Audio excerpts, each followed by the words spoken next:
इसको शुरू करने से पहले एक लीगल डिस्क्लेमर दिखा देता हूँ, जो अक्सर हम लोग हमेशा दिखाते हैं अपने स्ट्रीम में। साथियों, यहाँ पे जो भी बातें होती हैं, जो भी प्रेज़ेंटेशन होती हैं, जो भी डिबेट्स होती हैं, इनका उद्देश्य साइंटिफिक टेम्परामेंट को एनकरेज करना है। स्वामी जी, आपने इतनी खूबसूरत और इतने अकाट्य प्रमाण बताए हैं। एक पॉइंट मैं उसमें विनम्रतापूर्वक जोड़ना चाहूँगा। मैं बेशक। यहाँ पे जी, यहाँ पे जब बुद्धा का एक्सकवेशन हुआ था, पिपरावा एक्सकवेशन हुआ था, तो वहाँ पे 5 अलग-अलग आपका टेराकोटा के लोटे मिले थे या कलश मिले थे, घड़े मिले थे। उनमें ये एक कॉइन भी मिला था, जिसमें एंटी क्लॉकवाइज़ और क्लॉकवाइज़ जो स्वास्तिका है, इससे ये साबित होता है कि दोनों ही बुद्धिज़्म के हैं।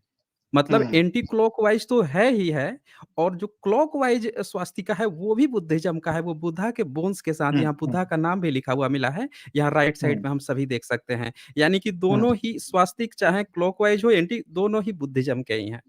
जी। तो आगे यहाँ पे मेरा प्रश्न रहेगा, अब प्रोफ़ेसर विलास खराज जी भी हैं, मैं आपसे भी क्वेश्चन लूँगा। पहले मैं एक मैं रिक्वेस्ट जी, करूंगा जी, स्वामी जी को कि जी। लॉकडाउन के पीरियड में उन्होंने एक चिट्ठी लिखी थी, क्या उसका आप खुलासा कर सकते हैं? अभी उचित समय है। हाँ, कर सकता हूँ। वो पत्र भी है मेरे पास, जो मैंने उसमें लिखा था। अगर अनुमति जी। होगी तो मैं उस तो पूरे मैं पत्र को आपके सामने पढ़ भी सकता हूँ। पढ़िए, जी, पढ़िए, मैं शेयर जरूर कर पढ़िए। दे हाँ, पढ़िए, पढ़िए। जी, जी। आप पढ़िए, स्क्रीन पर वो दिखाइए आप। हाँ, जी, ये अच्छा, ये पत्र तो इस पे दिखाई पड़ रहा है? जी, मैंने जी। उनको प्रोवाइड किया है स्वामी जी। अच्छा। आप पढ़िए उसको, ताकि हाँ, पूरे नहीं, मैं पढ़ भारत रहा को हूँ। जान सके। जी। नहीं, मैं उसको तुरंत पढ़ रहा हूँ।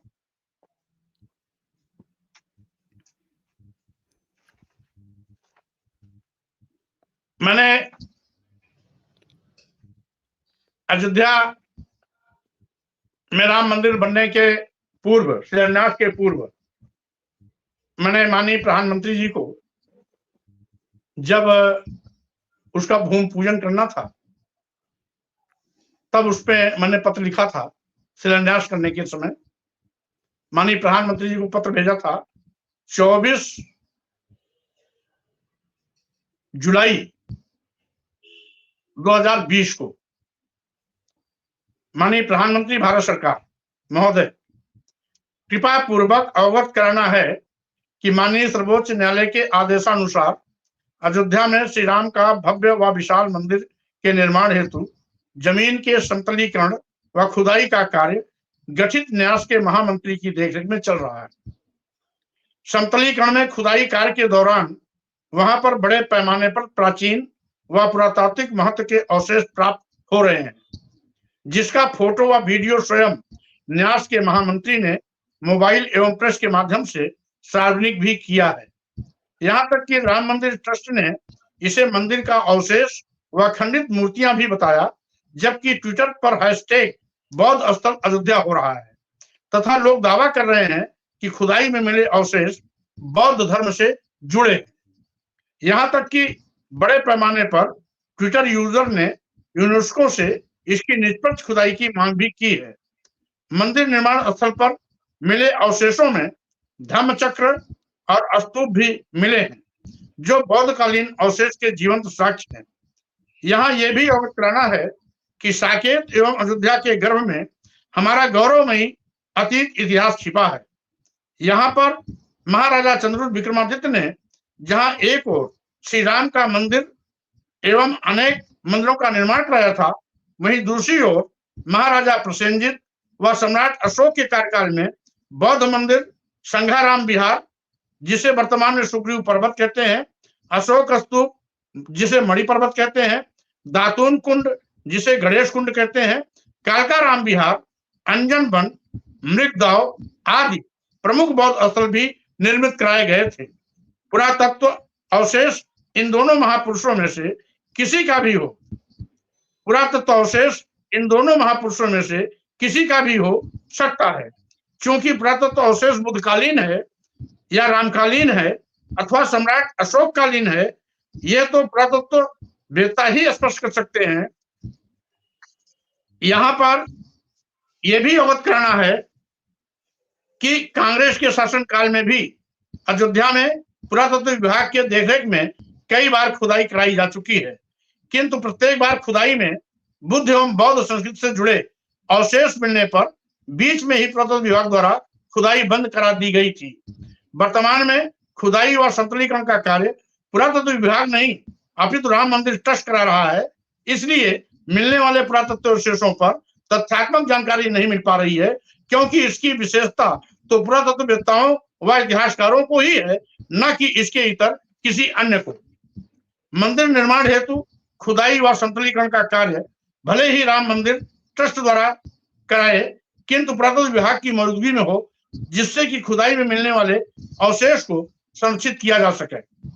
संरक्षित पुरातत्व रामकालीन है, बुद्धकालीन है या सम्राट अशोक कालीन है, ये सभी महापुरुष भारतीय संस्कृति की अमर धरोहर व अतीत गौरव हैं तथा विश्व इतिहास में स्वर्णिम हस्ताक्षर भी।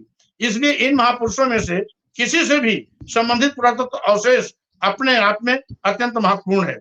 अयोध्या खुदाई में मिले पुरातत्व अवशेष का पुरातत्ववेत्ताओं द्वारा विधिवत अध्ययन कराकर सार्वजनिक किया जाना जनहित में अति आवश्यक है।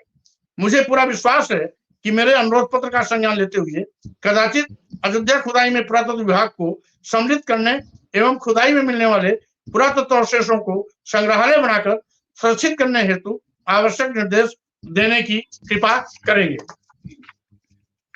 ये पत्र था जिसको उस समय मैंने माननीय प्रधानमंत्री जी को भेजा। पत्र भेजने के बाद पीछे की स्टोरी है, इसको भी आप पब्लिकली कीजिए, ऐसा मैं आपको विनती करता हूँ। जी जी ठीक है खराब जी, वो भी हो जाएगा। जरूर जरूर बताएं कि ये पत्र गया, इसके बाद से रिएक्शन क्या था या इसका क्या रिजल्ट निकला? सरकार की तरफ से क्या फीडबैक आया? अब उसमें तो मुझे यही कहा गया था कि इसको सोशल मीडिया पर पब्लिश न करें। वो कौन लोग थे कहने वाले? अब उसमें जो जिम्मेदार लोग थे, केंद्र के बड़े मंत्री लोग, उनके द्वारा कहा गया था। शॉकिंग। मतलब ये तो काफी वो है कि ये तो पूरे भारत की धरोहर है, जो भी भारत का पुरातत्व निकल रहा है, हम सब भारतीयों इसीलिए की तो मांग धरोहर मैंने है। किया।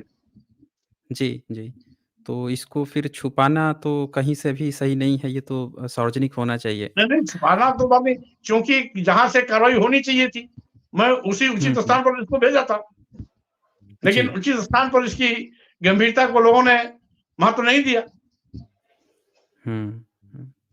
जी अच्छा स्वामी जी, एक जी बहुत बहुत आपका धन्यवाद। एक छोटा सा प्रश्न मेरा और है कि जो बुद्धिस्ट के इतने स्थल आपने बताए हैं, इतने सारे जगह, तो इसके संरक्षण के लिए, क्योंकि है तो हम भारतीयों का ही ना, हमारे अगर किसी गांव के लोग आज भले ही राम को, कृष्ण को देवी देवता पूजने लगे हैं, लेकिन अगर वहां बुद्ध निकल रहा है, इसका मतलब कि 5, 10, 15, 50 पीढ़ी पहले तो बुद्ध को ही मानते होंगे पूर्वज, तभी तो निकल रहा है, बुद्ध की ही मूर्ति बनाए होंगे वहां पे।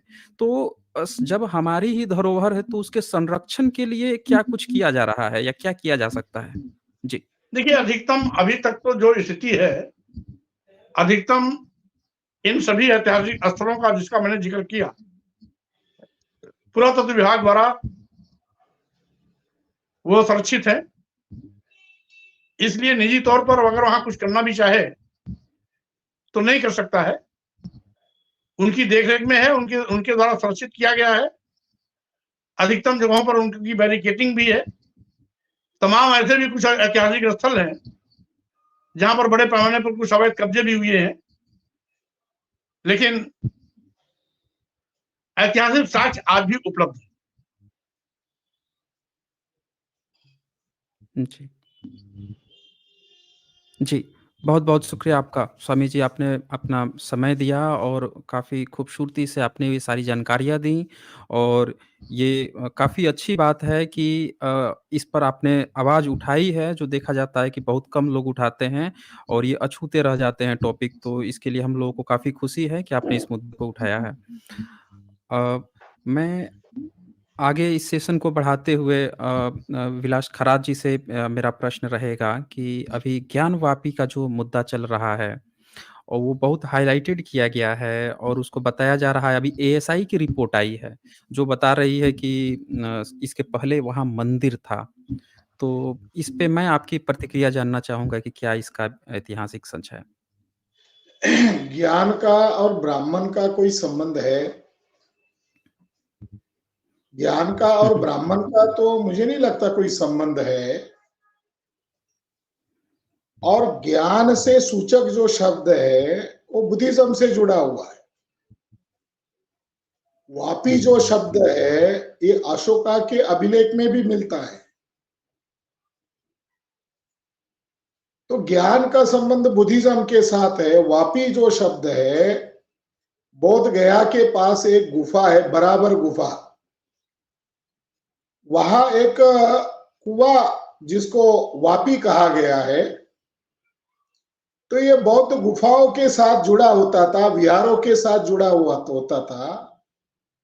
और हर संग्राम के पास वापी होती थी, यानी कुआं होता था, क्योंकि वहां भिक्षु निवास करते थे। 4वीं शताब्दी में जो फाहियान आए थे तो उनको कहीं पर भी वहां मंदिर नहीं दिखाई दिया। सारनाथ जो है ये उत्तर दिशा में है और दक्षिण दिशा में भी स्तूप थे, विहार थे।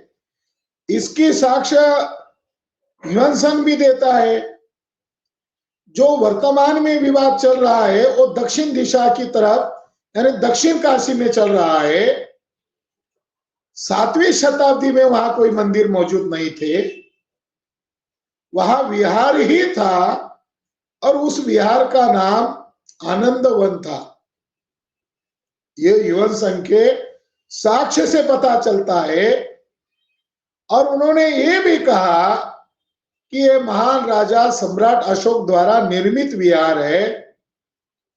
तो जो ज्ञानव्यापी का विवाद चल रहा है ये कहना गलत है कि मंदिर को तोड़कर मस्जिद बनाया गया। ये अधूरी बातें बता रहे हैं, मगर विहार को तोड़कर मंदिर बनाया गया ये सच है। अभी आपको मैं एक जानकारी देना चाहता हूं। मौर्य साहब ने डीएन झा का जिक्र किया है और उन्होंने सबूत के आधार पर डीएन झा को कोट किया था। डीएन झा बड़े जाने माने हिस्टोरियन माने जाते हैं। उन्होंने मध्य प्रदेश में जो अनाचार और लैंगिकता का एक सेंटर है खजुराहो, कनिंघम महोदय ने उस जगह पर उत्खनन किया था तो उन्हें बुद्ध की एक बड़ी मूर्ति मिली थी और कनिंघम महोदय का हवाला देकर उन्होंने कोट किया है झा महोदय ने कि 11वीं शताब्दी के बाद इसको डिस्ट्रॉय किया गया और यह बौद्ध धर्म क्षेत्र था अशोक राजा के द्वारा निर्मित। और बाद में महायानी परंपराओं की मूर्तियां यहां मिलती है। वो मूर्ति आज मध्य प्रदेश में म्यूजियम में संरक्षित है। तो ब्राह्मण लोगों ने मंदिर बनाया मतलब क्या किया? बदले की भावना में उसको अनाचार के अड्डे बनाए, दुराचार के अड्डे बनाए। और जिस मंदिर का जिक्र ये लोग कर रहे हैं तो आपको मैं बताना चाहता हूं कि ब्राह्मण लोग बौद्ध धर्म जो नीतिमत्ता को मानने वाला, नैतिकता को मानने वाला, इथिक्स और मोरालिटी को मानने वाला जो धर्म था उसके खिलाफ ब्राह्मणों ने दुराचार का केंद्र बनाए मंदिरों के नाम पर। वही दक्षिण काशी में जहां विवाद चल रहा है, बौद्ध धर्म के प्रतिक्रिया में ब्राह्मण लोगों ने अनैतिक दुराचारी अधपतित ब्राह्मण धर्म को स्थापित करने हेतु ब्राह्मणों ने दक्षिण काशी में मंदिरों की तरफ जाने वाले रास्ते की तरफ वेश्यालय बनाए और इसका संदर्भ 8वीं और 9वीं सदी के दरमियान मिलता है। दामोदर गुप्त लिखते हैं कि 8वीं 9वीं सदी में बनारस में वेश्याओं की बस्ती थी और जब समर भट्ट मंदिर में जाते थे उस समय वो हर दिन देवदासी, हिजड़े और वेश्याओं की चर्चा सुनता था, क्योंकि दोनों रास्ते में दोनों बाजू में वेश्याओं की बस्ती रहती थी। और अंत में समर भट्ट ने वेश्याओं को भी शिव पूजा में शामिल किया और 8वीं सदी के दरमियान एक अभिलेख मिला है जिस पर यह लिखा हुआ है। ये एपिग्राफी का जो वॉल्यूम है 19 पेज नंबर 59 पर इस अभिलेख का जिक्र है और उसमें लिखा है कि वाराणसी में वेश्याओं के बड़े बड़े मोहल्ले होते थे। तो आप ब्राह्मण लोगों को हमारा ये कहना है कि आप बड़े विवाद को जन्म दे रहे हो। आर्कियोलॉजिकल सर्वे ऑफ इंडिया ने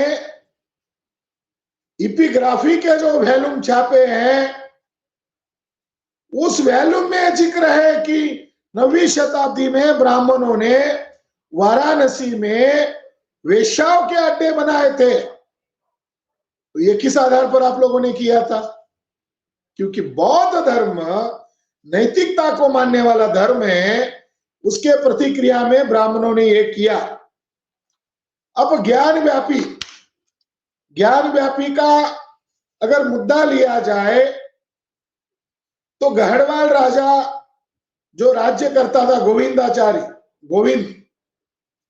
गढ़वाल, उसका एक मंत्री था लक्ष्मीधर और उसने एक निबंध लिखा है संस्कृत में और उसमें उस मंदिर का जिक्र ही नहीं मिलता। जिस मंदिर की ये बात कर रहे हैं 11वीं शताब्दी तक ब्राह्मण लोग बौद्ध स्थलों पर कब्जा कर रहे थे, मगर गढ़वाल राजा के इसमें उसका जिक्र तक नहीं मिलता। और एक शेरिंग महोदय है जिन्होंने उसका उत्खनन किया है। वाराणसी में, दक्षिण काशी में हर घाट का उन्होंने उत्खनन किया और शेरिंग महोदय इतने बड़े विद्वान थे कि रॉयल एशियाटिक सोसाइटी के रिसर्च पेपर में आज भी उनके रिसर्च पेपर दुनिया में जाने माने हिस्टोरियन का दर्जा उसको प्राप्त है। शेरिंग महोदय का यह कहना है कि वहां पर नीचे जो आज जिसको ज्ञानव्यापी मस्जिद कह रहे हैं, उस ज्ञानव्यापी मस्जिद यह मूलतः भले ही मंदिर के ऊपर बनाई है, मगर मंदिर सम्राट अशोक द्वारा निर्मित जो विशालकाय स्तूप था उसके ऊपर उसको बनाया गया है। आज भी उसके अंदर जो पिलर मिले हैं मौर्य साहब ने उसका स्वस्तिक और उसके आधार को कोट करते हुए इसका जिक्र किया कि वहां क्या था। वहां आज भी नीचे ग्राउंड में, बेसमेंट में जो तहखाना इसको बोलते हैं, ये तहखाना सम्राट अशोक द्वारा निर्मित बुद्ध विहार के पिलर आज भी वैसे ही है, नीचे विहार है। इस आधार पर हम कह रहे हैं कि ज्ञानव्यापी मस्जिद का मामला ज्ञानव्यापी मस्जिद का मामला नहीं है, बल्कि वह सम्राट अशोक द्वारा निर्मित आनंद विहार का मामला है। जी जी, जी। बहुत खूबसूरत आपने जानकारी दी है ज्ञानव्यापी पे। दरअसल अभी मीडिया में ये देखने को आ रहा है कि ये जानकारियाँ कहीं भी मिल नहीं रही हैं। तो ऐसे में ये जो इन्फॉर्मेशन आ रहे हैं, हमारे जितने भी दर्शक हैं, आप सबके लिए कितने इन्फॉर्मेटिव हैं, क्योंकि पूरा का पूरा मीडिया तो ऐसे लग रहा है जैसे गुणगान गाने में लग गया है।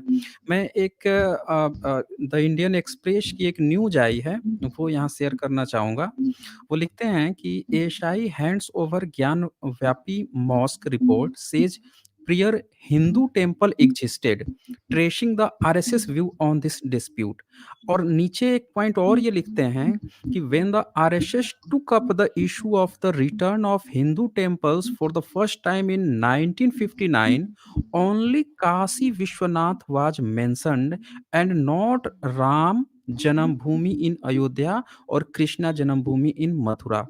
तो मैं ये जानना चाहता हूँ कि 1959 में आरएसएस ने जब हिंदू मंदिर का मुद्दे उठाए थे, तब उन्होंने सिर्फ़ काशी विश्वनाथ को ही जानते थे कि यही कुछ यहाँ पे गड़बड़ है। बाकी राम का, कृष्ण का उस समय कोई ज़िक्र ही नहीं था। लेकिन अभी पिछले कुछ सालों से देखा गया, पिछले कुछ दशकों में देखा गया कि अचानक से राम का मुद्दा उठा। तो क्या जिस तरह से अयोध्या में राम मंदिर बनाने की कयावत हो गई है, तो क्या अब कृष्ण की तरफ भी मूव करेंगे? फिर इसके बाद से 33 करोड़ देवी-देवता हैं, उनके तरफ मूव करेंगे? जी। ये जो मामला आप 1949 का मामला आप बता रहे हैं, ये 59, मामला 59, 1949, अच्छा 50, 1959, 59, 59 जी। क्योंकि तब से केस शुरू हुआ है। आजादी हुँ, के बाद अयोध्या का मामला खड़ा हुआ। दरअसल अयोध्या का मामला कहां से शुरू हुआ? बाजीराव पेशवा द्वितीय, इसका और ब्रिटिशों का कई बार ट्रीटी हुआ था, समझौता हुआ था, और बाद में उनकी अनबन भी हो रही थी। और 1818 में 1 जनवरी 1818 में युद्ध हुआ, जिससे उस युद्ध से भाग गया। बाद में उसने मालकम और अन्य अधिकारियों से गिड़गिड़ाकर, पैर छूकर माफीनामा मांगा और उत्तर भारत में शिफ्ट होने के लिए राजी हो गया। ये सारे जो धार्मिक विवाद जो खड़े हुए हैं ना, इसके लिए महाराष्ट्र का एक चितपावन ब्राह्मण उत्तर प्रदेश के कानपुर में आया, और जितना उसका पूना सिटी में राज था, उतना ही लगभग उतना ही एरिया उसने कानपुर में विठूर में स्थापित किया। तो वहां ब्राह्मणों को जमावड़ा बुलाता था, होम हवन करता था, दान दक्षिणा देता था। तो जो गंदगी महाराष्ट्र में चल रही थी, वो नॉर्थ इंडिया में, यूपी में आ गई। 1851 में मर गया। जब वो मर गया तो उसका दत्तक पुत्र ने उसको जो 8 लाख रुपए का पेंशन मिलता था, उसका उसने डिमांड किया। ब्रिटिश लोगों ने उसके दत्तक पुत्र धोंडू पंत उर्फ नाना साहेब पेशवा को देना से मना किया। उसके लिए 1857 का गदर हुआ। 1857 का गदर करने के लिए पेशवा ब्राह्मणों ने उस समय के मुगल शासक की मदद ली, और मुगल शासक की धन संपत्ति, फौज का इस्तेमाल करके ब्रिटिशों के खिलाफ 1857 का गदर किया। वो कोई आजादी हासिल करने के लिए शुरू किया गया गदर नहीं था, बल्कि पेंशन हासिल करने के लिए, अपना छोटा सा राज हासिल करने के लिए, या समझौता करने के लिए, मजबूर करने के लिए शुरू किया गदर था। 1857 में उनका गदर विफल हुआ। फिर उन्होंने 1858 में अयोध्या में वो जो मस्जिद की जगह थी, वहां धार्मिक विवाद शुरू किया। ये जानना जरूरी है कि ब्राह्मणों ने 1857 के बाद मुसलमानों के खिलाफ हिंसक अभियान क्यों शुरू किया?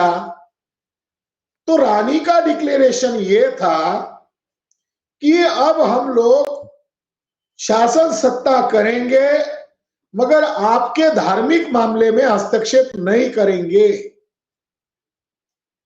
तो ये जो धार्मिक मामला जो खड़ा हुआ, तो ब्राह्मण लोगों ने धार्मिक मामले में कौन सा धर्म देखा? मुस्लिम धर्म देखा।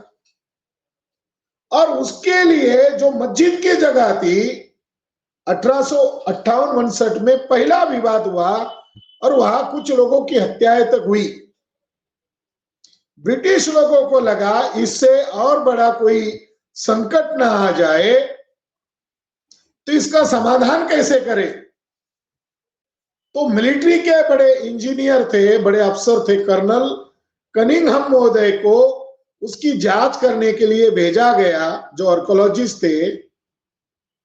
तो उन्होंने वहां रिपोर्ट दिया कि उन्होंने कहा इसका ऊपरी समाधान नहीं कर सकते, इसका अगर स्थायी समाधान करना है तो ये पूरे भारत भर में इसका हमें खोजबीन करना होगा, अयोध्या में तो करना ही है। तो उनके रिकमेंडेशन की वजह से 1860 में ESI अर्थात आर्कियोलॉजिकल सर्वे ऑफ इंडिया की स्थापना हुई। अयोध्या की विवाद के कारण ही ESI की स्थापना हुई। उन्होंने वहां पर जो एक्सकवेशन किया वो उन्होंने 1864 के रिपोर्ट में प्रसिद्ध किया और उसमें उन्होंने स्पष्ट तौर पर कहा कि ह्यूएनसांग और फाहियान के सफरनामे के आधार पर हमने जगहों को चिन्हित किया है। कुबेर पर्वत, मणि पर्वत, ये जो पर्वत कहते हैं, रामायण के साथ जुड़कर ब्राह्मणों ने इसका प्रचार किया है। ये 4 बड़े टीले सम्राट अशोक द्वारा निर्मित है। ये 1864 के रिपोर्ट में ये ESI में दर्ज है। मथुरा की बातें भी उन्होंने दर्ज की।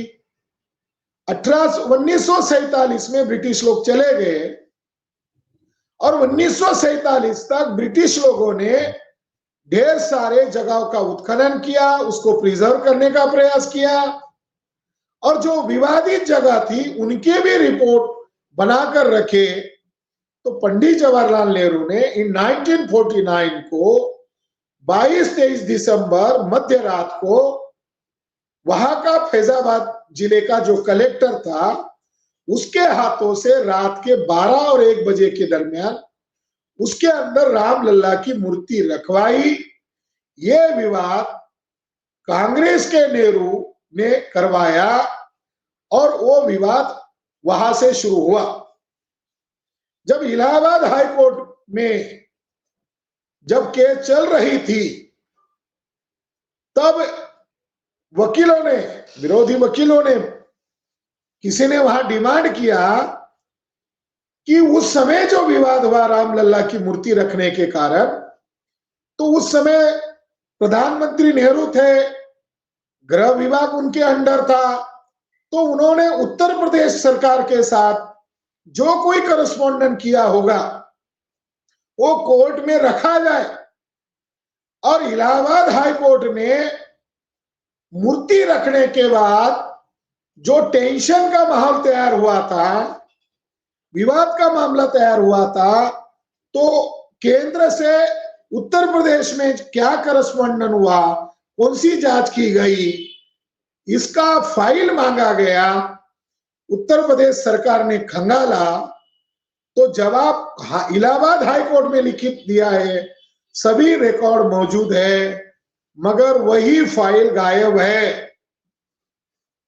आप इससे समझ सकते हो कि क्या किया गया होगा इन 1949 के दरमियान। और 2010 तक जो सुनवाई इलाहाबाद हाई कोर्ट में चल रही थी, उस समय क्या डॉक्यूमेंट डिस्ट्रॉय किए और कौन से फर्जी डॉक्यूमेंट कोर्ट के सामने प्रस्तुत किए, आप इमेजिन कर सकते हो कि क्या प्रक्रिया चल रही थी। और दूसरी महत्वपूर्ण बात, इन 1949 को और 2 धर्म स्थल है, सौराष्ट्र का सोमनाथ मंदिर, उसको भी इन 1949 में आनन फानन में, उसका भी जैसा मोदी को आगे करके आनन फानन में ये मंदिर बनाने की प्रक्रिया कर रहे थे, वैसा इन 1949 में ये बीजेपी वालों ने नेहरू से उधार लिया है। उस समय वल्लभ भाई पटेल को आगे करके गिर सोमनाथ का मंदिर खड़ा किया। आज ये बैकवर्ड कास्ट के आदमी को सामने करके ये सब नाटक कर रहे हैं। इन 1949 में तीसरा एक स्थल था, वो है महाबोधि महाविहार। आनंद फानन में 1949 को महाबोधि टेम्पल एक्ट बनाया और उसके अंदर ब्राह्मणों का वर्चस्व कैसा रहे ये डिसाइड किया गया। तो ये जो आप 1959 की बात कर रहे हैं, ये परंपरा 1949 से शुरू हुई है और उसके बाद उन्होंने उसके अंदर एंट्री किया है। आरएसएस के लोगों ने किताब लिखे और लगभग 40,000 मस्जिदों को उन्होंने चिन्हित किया है। मीडिया में काशी और मथुरा की चर्चा कर रहे हैं, मगर सुब्रमण्यम स्वामी ने अभी सप्ताह भर पहले बयान दिया कि हम 40,000 मस्जिदों के अंदर मंदिर ढूंढ रहे हैं। अयोध्या पर हमने कब्जा कर लिया है, उसके बाद मथुरा की बारी है, काशी की बारी है और बाकी लोग हम डीलिंग करेंगे। तो कुछ मौलाना लोग लगे होंगे बीजेपी के साथ डील करने के लिए। इलियासी मौलाना है जो भागवत के साथ बैठते हैं और ज्यादातर मुसलमान उनको मुसलमान भी नहीं मानते। तो दरअसल मामला राज सत्ता पर नाजायज तरीके से कब्जा करने के कारण ये राष्ट्रद्रोही कृत्य हो रहा है। ये जो काम चल रहा है, मैं मानता हूं कि न्यायपालिका निष्पक्ष नहीं है, न्यायपालिका को मैनेज करके किया जा रहा है। इसमें मीडिया पूर्ण रूप से मैनेज है, इसमें विपक्ष कोई बोल नहीं रहा है, अकेले स्वामी जी बोल रहे हैं, स्वामी प्रसाद मौर्य जी बोल रहे हैं। इतने सारे सांसद है, इतने सारे एमपी एमएलए है, तो स्वामी प्रसाद मौर्य जी का जमीर मरा नहीं है, वो कुछ शाक्य वंशज है,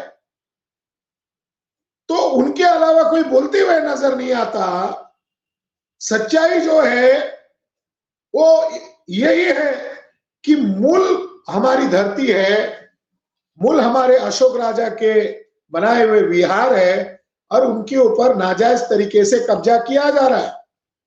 अभी मैं आपको ज्ञान व्यापी मस्जिद का पुरातात्विक प्रमाण प्रस्तुत करना चाहता हूं। ज्ञान व्यापी मस्जिद में क्या है, तो शेरिंग महोदय का ये कहना है। शेरिंग महोदय का रिपोर्ट प्रसिद्ध है, वो एक जाने माने आर्कोलॉजिस्ट है। वो कहते हैं कि ऐसा लगता है अब मंदिर और मस्जिद के अंदर केवल बाउंड्री है। वो क्या कह रहे हैं, अब ऐसा लगता है कि वर्तमान विश्वेश्वर मंदिर की तुलना में पुराना मंदिर बहुत विशाल और आकर्षक था और उसका सामने का खुला मैदान आज के मंदिर के संपूर्ण जगह से 4-5 गुना बड़ा था। उसके अवशेषों में हिंदू और बौद्धों के संयुक्त अवशेष मिलते हैं और साथ में बौद्ध वास्तुकला के भी अवशेष मिलते हैं। वर्तमान मस्जिद पुराने मंदिर के नीचे का जो छत है वह बहुत प्राचीन बौद्ध स्तंभ पर खड़ा है और नीचे बड़े बड़े कमरे भी है। शेरिंग महोदय कहते हैं उस प्राचीन संरचना की तुलना में मस्जिद का आकार बहुत छोटा है और उसमें कोई खास बनावट नहीं बनाई है। उसकी दीवारें भी सफेद चूने से थोड़ा कुछ रंग मिश्रित कर बनाई है। उसका महत्वपूर्ण स्वरूप यह है कि मस्जिद के सामने ही बौद्ध स्तंभ खड़े दिखाई देते हैं। यह प्राचीन विरासत होने के कारण इस पर हिंदू और मुसलमान दोनों अपना अधिकार जताते हैं, जिससे दोनों में निरंतर संघर्ष चलता आ रहा है। और शेरिंग महोदय कहते हैं ये दोनों का नहीं है, ये बौद्धों का है। अब बताइए। हुँ, हुँ। हुँ। कितना जी। गंभीर मामला है। हुँ, हुँ। जी बहुत खूबसूरत आपने यहाँ पे जानकारी दी है और बहुत बेसिक जानकारी दी है, जो आमतौर पर सामने नहीं आती है। अ, आगे चलते हैं स्वामी जी से एक प्रश्न मैं ले लेता हूँ। स्वामी जी एक बात बताएँ कि भारत में जो मौर्य जो डायनेस्टी थी, जो मौर्यंस लोग थे, चाहे चंद्रगुप्त मौर्य के बाद से बिंदुसार मौर्य, सम्राट अशोक थे, उनका इतना बड़ा एम्पायर था भारत में, उनकी तूती ईरान तक बोलती थी, इतना बड़ा गज़ब का एम्पायर था। आज देखें कि इतने बड़े एम्पायर को धीरे-धीरे कोई नाम तक नहीं ले रहा था, गायब कर दिया गया। हालाँकि उन्होंने जो चीज़ फैलाई थी, वो पूरे देश में फैलती चली गई। अड़ोस-पड़ोस चाइना से लेकर हर देश में बुद्धिज़्म जाते चला गया और वहाँ के लोग भारत में आते चले गए। लेकिन ऐसा क्या हुआ कि 7वीं 8वीं सदी के बाद से 12वीं 13वीं सदी के बाद से बुद्धिज़्म जो है वो डिक्लाइंड होने लगा भारत से। भारत के लोग बुद्धा को भूलने लगे। ऐसा क्या हुआ था ये चीज़ें? जी।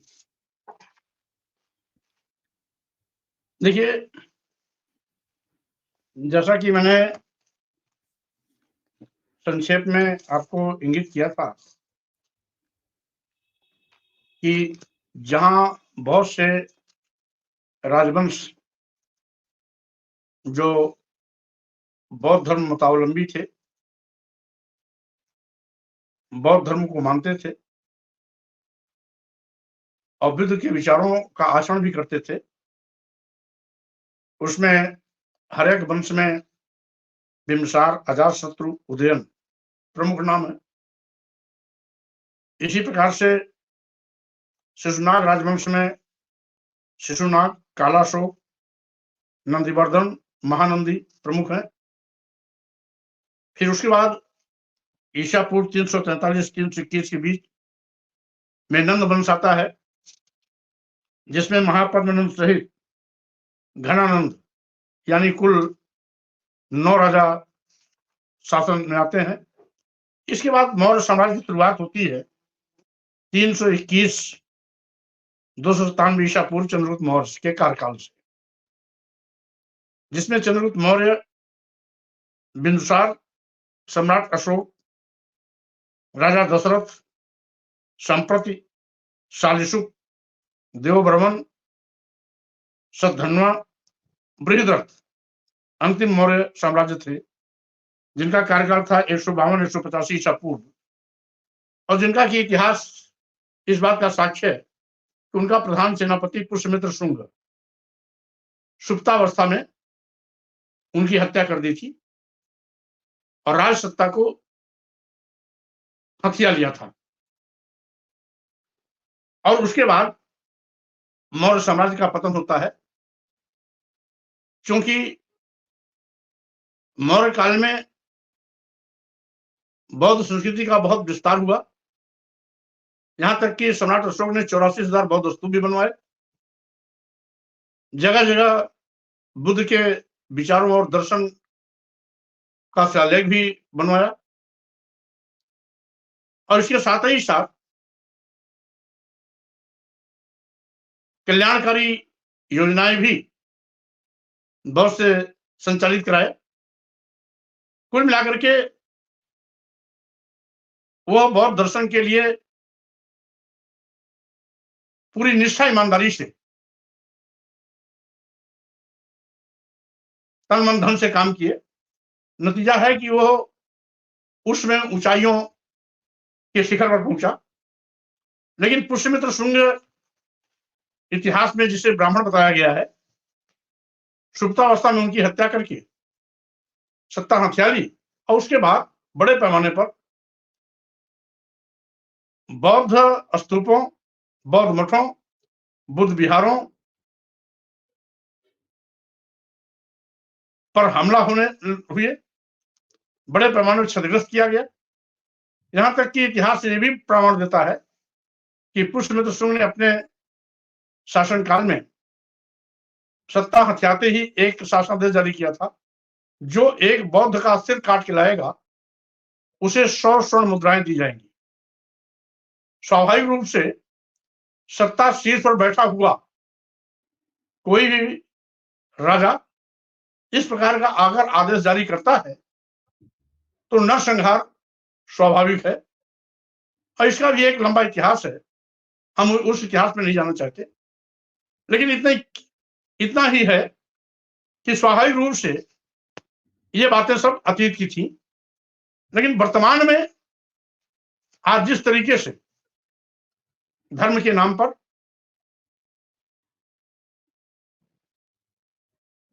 ऐसे भारत में जहां लोकतंत्र है, भारतीय संविधान है, सभी धर्म पंथ संप्रदाय का सम्मान है, उसके बावजूद आज अगर धार्मिक उन्माद पैदा किया जाता है तो स्वाभाविक रूप से ये मानवता के भी हित में है, राष्ट्र के भी हित में है, संविधान के भी हित में है। इसीलिए मेरी इस आपके चैनल के माध्यम से अपील है कि लोगों को इस प्रकार के कृत्यों से बचना चाहिए, धार्मिक उन्माद से बचना चाहिए। अब 15 अगस्त 1947 को देश हमारा आजाद हुआ तो उसको ही यथावत मान लेना चाहिए, अन्यथा इतिहास के गहराइयों में जाइएगा तो इतिहास तो इस बात का भी प्रमाण देता है कि आर्य लोग बाहर से आए। हम उधर नहीं जाना चाहते, तो अन्य विदेशी अगर भगाए जा सकते हैं तो आर्य क्यों नहीं। लेकिन इस गड़े मुर्दों को हम उखाड़ना नहीं चाहते। आज आर्य हो अनार्य हो सब भारतीय हैं, जो भारतीय है उन सबका हम सम्मान करते हैं, और जो सभी अगर भारतीय हैं तो संविधान का भी सम्मान उन्हें करना चाहिए। हम जब इस राष्ट्र के वासी हैं तो यहां बौद्ध हो, जैन हो, सिख हो, ईसाई हो, हिंदू हो, पारसी हो, कुछ भी हो, पहले हम भारतीय हैं, उसके बाद हम किसी धर्म को मानने वाले हैं।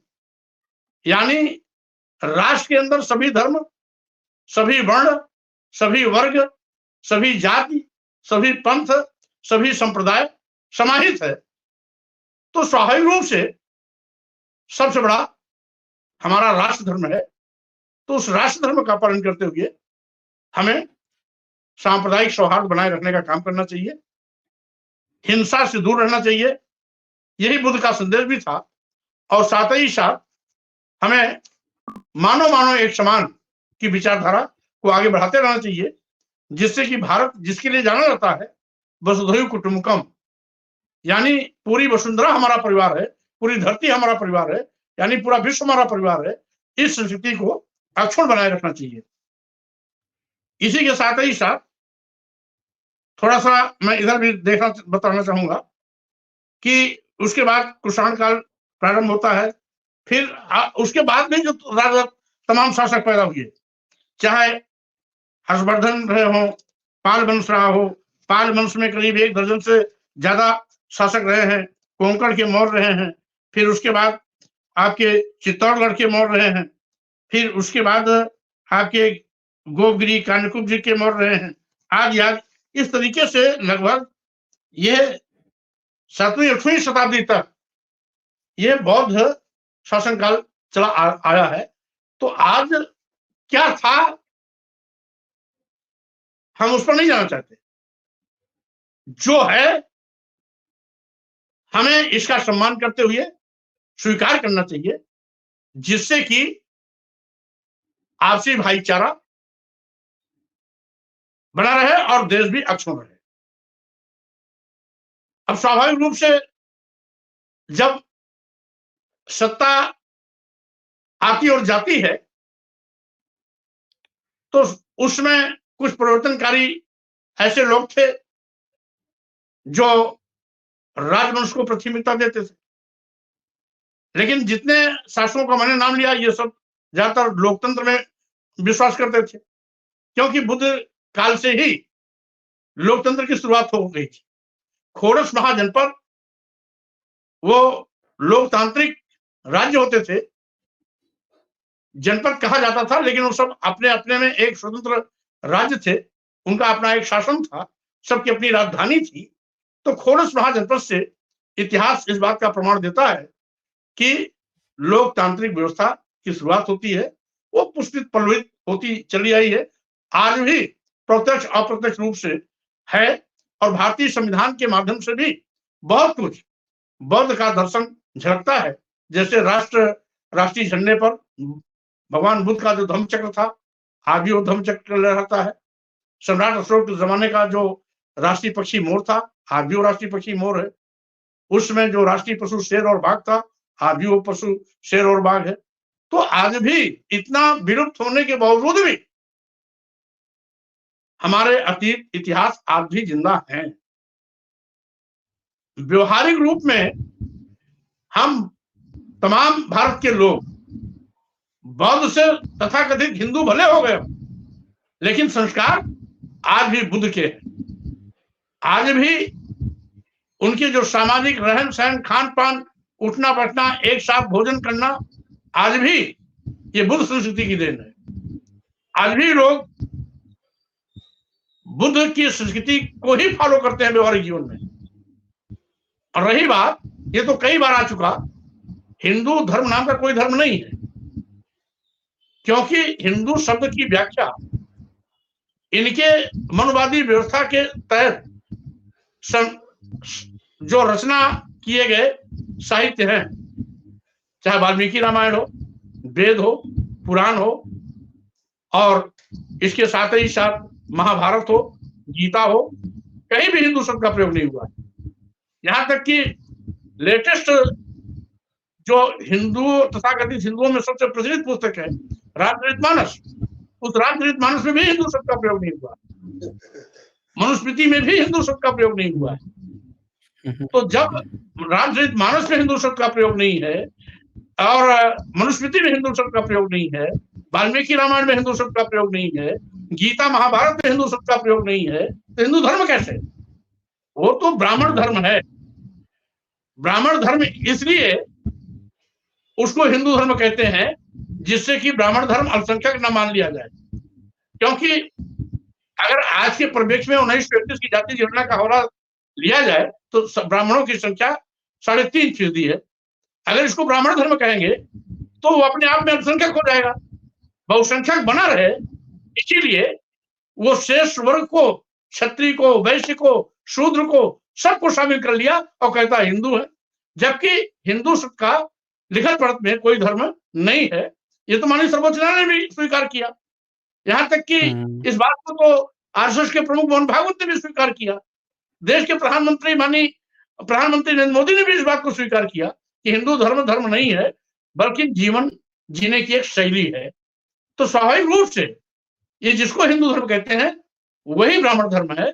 ब्राह्मण धर्म ही तथाकथित हिंदू धर्म है। हिंदू धर्म नाम का कोई धर्म नहीं है। तो स्वाभाविक रूप से अब ये डिबेट के विषय हो सकते हैं, लेकिन व्यवहारिक जीवन में हम सभी का सम्मान करते हैं। हम किसी भी धर्म पंथ को माने, लेकिन भारतीय होने के नाते जो भी भारत में धर्म पंथ संप्रदाय है, हम सबको सम्मान करते हैं और सबको उचित सम्मान के साथ हम सबका आदर भी करते हैं। तो स्वाभाविक रूप से यही अच्छा होगा राष्ट्र हित में, संविधान हित में और मानवता के हित में कि हम सब एक रहें, भारतीय बन के रहें, धार्मिक उन्माद न पैदा करें और साथ ही साथ इतिहास को उखाड़ने की, इतिहास को गलत तरीके से प्रस्तुत न करें और गड़े मुर्दे न उखाड़ें, क्योंकि गड़ा मुर्दा उखाड़ना कहीं ना कहीं ये मांग उनके लिए महंगी साबित हो सकती है। स्वामी प्रसाद मौर्य जी, मैं एक पॉइंट यहाँ पे दिखाना चाहूँगा। आपने बड़ी अच्छी इन्फॉर्मेशन दी है। जो शुंग की बातें आती हैं, पुष्यमित्र शुंग की बातें आती हैं कि उसने बृहदत्त की हत्या कर दी थी, इसका रेफरेंस भागवत पुराण से मैं दिखाना चाहूँगा। और उस भागवत पुराण में बाकायदे अंग्रेजों की भी चर्चा है, गुरुंड कहा जाता है। वहाँ पे इन्होंने लिखा है कि बृहदत्त का सेनापति होगा पुष्यमित्र शुंग, वह अपने स्वामी को मारकर स्वयं राजा बन बैठेगा। ये बात इन्होंने श्रीमद् भागवत पुराण जो है उसमें लिखा है, 12वां चैप्टर है और 1126 पेज नंबर है। एक दूसरा रेफरेंस मैं दिखाना चाहूँगा कि यहाँ यहाँ से इस किताब में चूँकि अंग्रेज़ों की भी चर्चा है, तो ये किताब काफ़ी बाद का है, लेकिन मैं एक पुराना रेफ़रेंस दिखाना चाहूँगा। बुद्धिस्ट की एक किताब है, जो दूसरी सदी में मानी जाती है कि वो चीन में चली गई थी और चीन से उसका रेफ़रेंस लिया गया है। वो किताब पुष्यमित्र शुंग के बारे में कुछ और बताती है। ये मैंने निकाला है, ये किताब है अशोकावदान, और एक अंग्रेज़ ने इसका अनुवाद किया है, और ये दूसरी सदी की किताब है, काफ़ी पुरानी किताब है। इनका ये मानना है कि जो पुष्यमित्र शुंग है, वो मौर्य डायनेस्टी का अंतिम राजा था, एक बिगड़ैल राजा था, और इसकी ही गलती के कारण वो डूब गया था। इसने बुद्धिस्ट लोगों से पंगा ले लिया था, मौर्यंस ही था लेकिन पंगा ले लिया, और इस कारण से ये साम्राज्य विनाश हो गया था। तो ये कभी ये नहीं कहता है कि पुष्यमित्र शुंग ब्राह्मण है, ये बुद्धिस्ट की किताब है अशोकावदान। मैं एक बार फ्रंट पेज दिखा देता हूँ, और इस पर, क्योंकि ये एक बहुत बड़ी हम लोगों के समाज में सब में गलतफ़हमी है इस पॉइंट को लेकर, इसीलिए ये मैं पॉइंट उठाया हूँ। 1 मिनट। हुँ, हुँ। ये फ्रंट पेज मैंने निकाला है, द लीजेंड ऑफ, ये इसके अनुवादक हैं जॉन एस स्ट्रॉन्ग हैं, the legend of king Ashoka, the study and translation of the Ashokavadana. तो ये दूसरी सदी की किताब है जिसमें ये बताया जा रहा है। तो अगर हम पुष्यमित्र शुंग को अगर एक साइड में भी कर देते हैं, तो भी हम देखते हैं कि मौर्यंस के बाद से बुद्धिज़्म का लगातार प्रचार हुआ है। 399 में जब आते हैं, फाहियान आते हैं, या ईत्सिंग, वेनसोंग 7th सेंचुरी में भी आते हैं, तो बुद्धिज़्म बढ़ ही रहा है। 7वीं 8वीं सदी के बाद से डिक्लाइनेशन होता है। तो मैं इस पर ये मैं एक चीज़ दिखाना चाहता था। इस पर जी, मैं जी। जरा राय रखना चाहता हूँ पुष्यमित्र शुंग पर। जी, जी, ज़रूर, ज़रूर। ब्राह्मण्स लोगों ने बौद्ध धर्म के पतन की वजह बताते हुए ये कहा कि भिक्षु संघ में ही उसकी वजह ढूंढनी चाहिए। तो हुँ, बाबा साहब अम्बेडकर ने revolution and counter revolution in Asian India में ये आधार दिया कि भिक्षु संघ के ऊपर इसको थोपा नहीं जा सकता। तो पुष्यमित्र शुंग के द्वारा मौर्य साम्राज्य में घुसपैठ करना और बाद में मौर्य राजा की बृहद्रथ की धोखे से हत्या करना, ये बौद्ध धर्म के डिक्लाइन एंड फॉल की मुख्य वजह है। बाबा साहब अंबेडकर के इस मुद्दे को कोई अभी तक काट नहीं सका है, मगर रोमिला थापर ने जो मौर्य के ऊपर किताब लिखा उसमें मौर्य बुद्धिस्ट ही नहीं था, वो अलग ही धर्म का प्रचार कर रहा था, ऐसा गलत इतिहास लिखा है। और तीसरा जो आप सबूत बता रहे हैं, वो सबूत को कुछ लोग उठाकर पुष्यमित्र शुंग बौद्ध है ये बताते हैं। इसके लिए रोमिला थापर जैसे लोगों का भी उसके लिए वजह है जो आज भारत में आ रही है। वास्तविक कौन है शुंग, और कैसे बौद्ध राजा को ही बाद में शुंग के साथ जोड़ दिया, इसका कुछ जानकारी मैं देना चाहता हूं। इस पर मैं आपके YouTube चैनल पर पुष्यमित्र शुंग पर हम स्पेशल टॉपिक चलाएंगे, मगर मैं कुछ संक्षिप्त में जानकारी देना चाहता हूं कि हरियाणा के यमुनानगर जिले में वर्तमान में सुग नामक प्राचीन एक बौद्ध गांव है, जो बौद्ध सुग राज्य की राजधानी था, जहां पर सम्राट अशोक ने विशालकाय स्तूप बनाकर रखे थे। उस स्तूप के अवशेष आज भी सुगना गांव में मौजूद है, जिसे प्राचीन सुग टीला ऐसा कहा जाता है। और इसका उत्खनन सर मेजर जनरल कनिंघम के द्वारा किया गया है, जिसको चुनौती नहीं है। और वहां पर बुद्ध के अवशेष मिले, अभिलेख मिले हैं। सूग या सुगना गांव के पश्चिम में 3 किलोमीटर की दूरी पर अशोक का दूसरा स्तूप मौजूद है, जिसे चनेती बौद्ध स्तूप कहते हैं। और चीनी यात्री ह्वेनसांग ने 7वीं सदी में इन दोनों बौद्ध स्थलों की भेंट देकर उसका वर्णन किया है। सूग बौद्ध राज्य की राजधानी सूग बौद्ध राज्य के राजा धनभूति ने भरहुत में प्राचीन बौद्ध स्तूप का पुनरुत्थान किया था।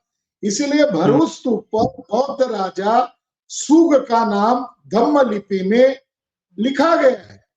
और सर मेजर जनरल कनिंघम के द्वारा स्तूपा ऑफ भरहुत स्तूप जो 1879 में प्रकाशित किया गया है, उसमें यह धनभूति सुगना स्थानिक राजा जिसने मथुरा में दान दिया था ऐसा भी जिक्र किया है।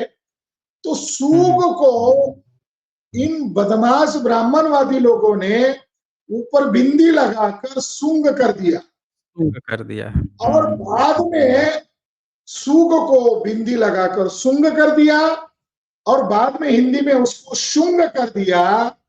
तो जो बातें प्रचार में लाई गई है वो सुंग राजा की है, सुग राजा की है, धनभूति राजा की है। और इतिहासकारों ने, खासकर के ब्राह्मणवादी इतिहासकारों ने सुग को सुंग लगाकर पुष्यमित्र शुंग के साथ जोड़ दिया। और इस तरीके से ब्राह्मण इससे बचना चाहते हैं। शुंग के द्वारा जो बाबा साहब अम्बेडकर कहते हैं रक्त रंजित, यानी उसने प्रतिक्रांति नहीं की, उसने ऐलान किया जो कोई मुझे बौद्ध भिक्खु और भिक्खुनियों के सर काट कर ला कर देगा उसको 100 सोने की मुद्राएं बख्शीश में दूंगा। हिस्ट्री ऑफ धर्मशास्त्र कान्हे के द्वारा लिखा हुआ है, वैलूम पास पर उसने गर्व से लिखा हुआ है, जिसको बाद में नेहरू ने भारत रत्न पुरस्कार दिया कि हाँ ये हम लोगों ने, हमारे पूर्वजों ने बृहद्रथ राजा की हत्या किया था, लिखा हुआ है। तो इस पर मैं चाहता हूं कि हम सेपरेट पुष्यमित्र शुंग कौन है और क्यों भ्रांतियां फैलाई जा रही है, इस पर हम स्पेशल डिबेट रखेंगे। जी। बहुत खूबसूरत आपने जो कहा वो मैंने इंस्क्रिप्शन भी निकाल दिया है। और जिसको इन्होंने पुष्यमित्र शुंग ठहराया है भरहुत पे, दरअसल वहाँ पे स्वास्तिक, जो स्वास्तिक की हम चर्चा कर रहे थे, भरहुत के स्तूप पर बहुत सारे स्वास्तिक मिले हैं और ये वही शुगन है। देखिए नीचे इसको शुंगाना लिख दिए हैं संस्कृत में। एक्चुअल मूल में शुगनंग लिखा हुआ है। प्राकृत लैंग्वेज है, यानी बुद्धिज्म की लैंग्वेज है और ईसा से 1st century BC, 2nd century BC का है। इसी को इन लोगों ने बुद्धिस्ट है, ये बुद्धिस्ट, और इसको ठहरा दिया है कि पुष्यमित्र शुंग है।